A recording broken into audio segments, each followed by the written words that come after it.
Here are my top 6 things to do while visiting Vancouver, and the last one is a real hidden gem.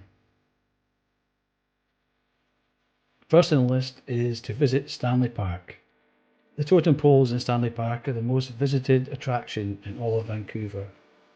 And when you see them, you can understand why. They really are quite impressive.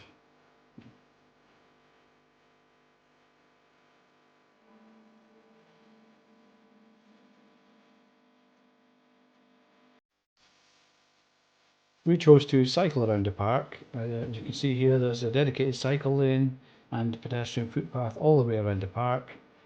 There aren't any hills, and it's something all the family can do. If you don't fancy cycling or walking around the park, you can book a tour on a horse and carriage. As well as offering stunning views of Vancouver and Vancouver Harbour, as you travel along, there are various statues. Here you can see the lady in the wetsuit. You also pass under the famous Lionsgate Bridge.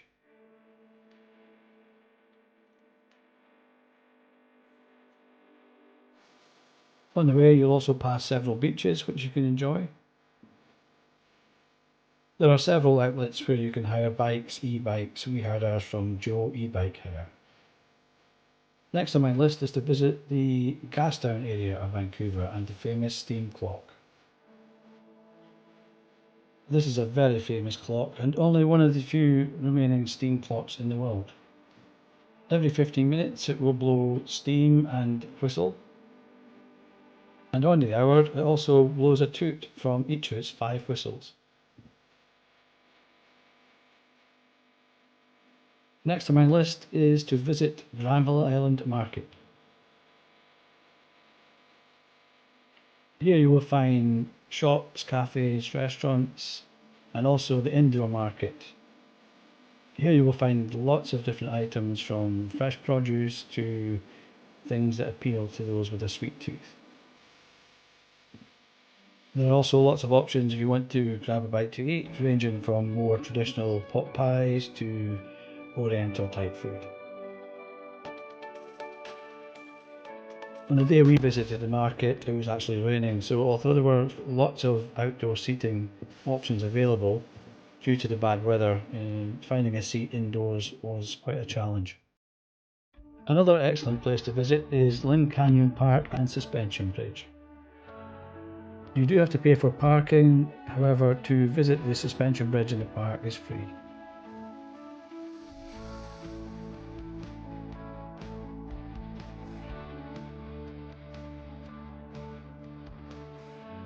Just one thing to note, if mobility is an issue for you, there are a lot of steps, even just to get down to the suspension bridge. There are also quite a few steps beyond the suspension bridge, depending on what trail you take.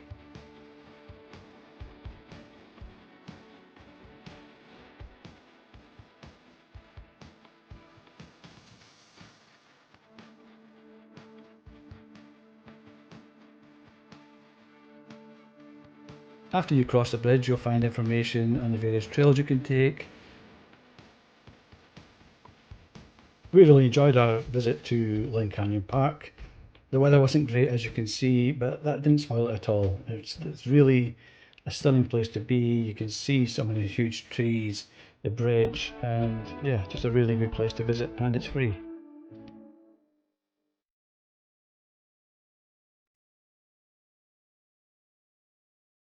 Next on my list, Grouse Mountain. This is a great day out, and there are so many different things you can do while you're there. Rather than me tell you, I'll let the guide just mention some of them. Salish peoples, the Squamish, Musqueam, and Tsleil-Waututh First Nations, who value the opportunity to live where your attention to the exclusion of liability which you receive with your ticket or pass purchase. There are a number of activities that are complimentary with your admission ticket today. Say hi to our resident grizzly bears, Grinder and Kula at the Grouse Mountain Refuge for Endangered Wildlife. If you're interested in learning more about the bears, join us for informative ranger talks at 10 a.m., 12:45 p.m., and 3:30 p.m. at the Grizzly Bear Habitat. Log rolling and climbing at 11, 1, and 4. Be sure to watch the Birds in Motion show just across from the Grizzly Bear Habitat, where you will witness various raptor demonstrations and show what makes each. You do also get some stunning views looking back to Vancouver.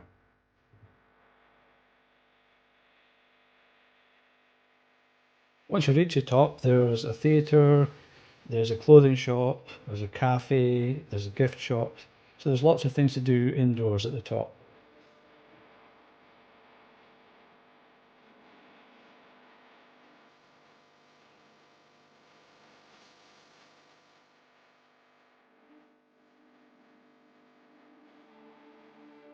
Unfortunately, on the day we visited, there was lots of mist around, so that did spoil the views from the top. However, it didn't spoil the overall visit. There's still so many things to do.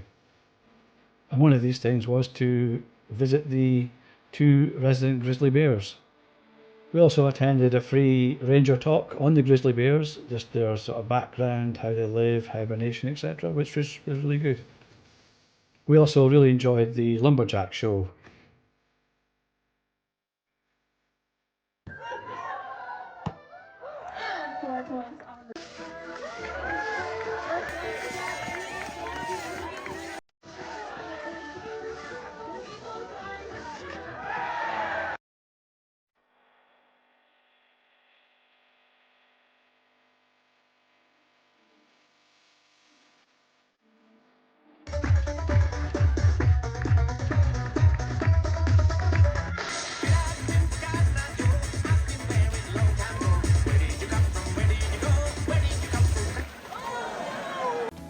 Last but by no means least, I mentioned a hidden gem, and here it is.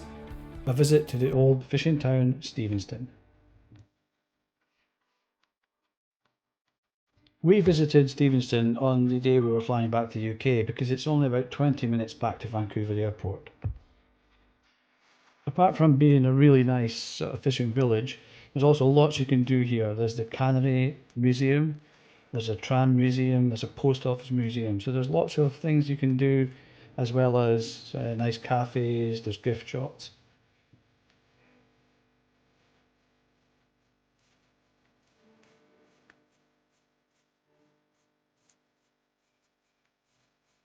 I hope you enjoyed my top 6 things to do while staying in Vancouver. If you did, please consider a like and also subscribing to my channel. Thank you very much for watching, and hopefully I will see you in the next one.